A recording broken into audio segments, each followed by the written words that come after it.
কারিমের 2 নম্বর সূরা সূরাতুল বাকারার 25 নম্বর আয়াতে আল্লাহ জানায় দিলেন, হে নবী আপনি আপনার উম্মতদেরকে জানায় দেন, ওয়াবাশশিরিল্লাযীনা আমানু ওয়া আমিলুস সালিহাত। আল্লাহ রাব্বুল আলামিন জানায় দিলেন, হে নবী আপনি জানায় দেন যারা ঈমান এনেছে, মুসলমান হয়েছে, ভালো কাজ করে, নেক আমল করে, গুনাহ করে না, আন্না লাহুম জান্নাত, নিশ্চয়ই তাদের জন্য আমি আল্লাহ জান্নাত রেখেছি, তাজরি মিন তাহতিহাল আনহার, যেই জান্নাতের নিচে আছে নহর আছে, নহর রয়েছে, নানা রকমের নহর, মধুর নহর রয়েছে, দুধের নহর, শরাবের নহর, হাউজে কাউসারের নহর। আল্লাহ রাব্বুল আলামিন বলেন, কুল্লামা রুজিকু মিনহা মিন সামারাতির রিজকা, ওইখানে তারা নানা রকমের ফল সহ আরো দামি দামি খাবার হিসেবে থাকবে তাদের রিজিক। সুবহানাল্লাহ বলেন।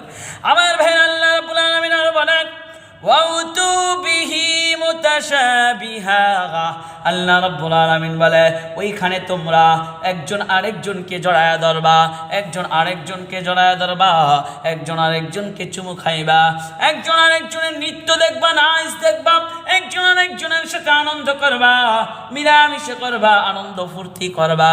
এই আনন্দ ফুর্তি রয়েছে যারা দুনিয়ার অশ্লীল নারীদের থেকে নিজেকে হেফাজত করেছে, জিনা ব্যভিচার অন্যায় কাজ থেকে যারা নিজেকে নিয়ন্ত্রণ করবে, আল্লাহ রাব্বুল আলামিন জান্নাতে তাদেরকে দিবেন ওয়াউতু বিহি মুতাশাবিহা।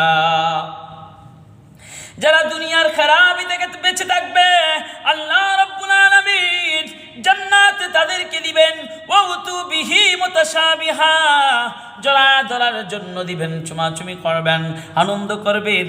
আল্লাহ রাব্বুল আলামিন বলে, ওয়ালাহুম ফিহা আজওয়াজুহুম মুতাহহারা, এই মিলামিশা করার জন্য, আনন্দ করার জন্য, ওয়ালাহুম তোমাদেরকে দেওয়া হবে ফিহা আজওয়াজুহুম মুতাহহারা, পবিত্র স্ত্রী। বলেন সুবহানাল্লাহ। আজওয়া মানে স্ত্রী, মুতাহহারা মানে পবিত্র। এমন স্ত্রী দেওয়া হবে গো,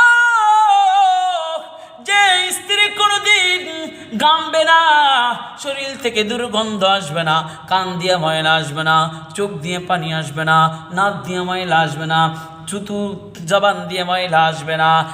যুবক শোনো, পিছনের রাস্তা দিয়ে ময়লা আসবে না, খাবার খাবে, ডেক দিবে, আর সমস্ত খাবার হজম হয়ে যাবে, সামনের রাস্তায় কোনো ময়লা আসবে না।